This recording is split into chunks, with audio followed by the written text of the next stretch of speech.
घने जंगल में राम और श्याम एक साथ यात्रा करते हैं। उनकी हंसी पेड़ों में गूंजती है।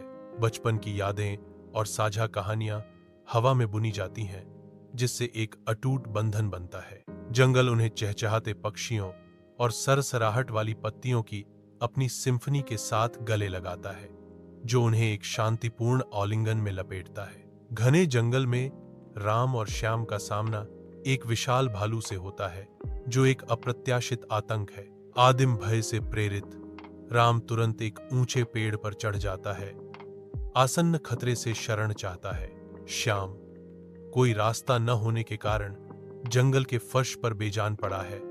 भालू उसके ऊपर मंडराते हुए मौत का नाटक कर रहा है। एक बार मंडराता खतरा कम हो जाता है। राम सावधानी से पेड़ से उतरता है।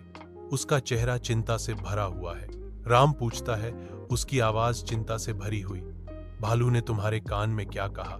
श्याम जवाब देता है, उसके शब्द विश्वासघात से तीखे हैं। उसने कहा, उन दोस्तों पर भरोसा मत करो जो तुम्हें मुसीबत में छोड़ देते हैं।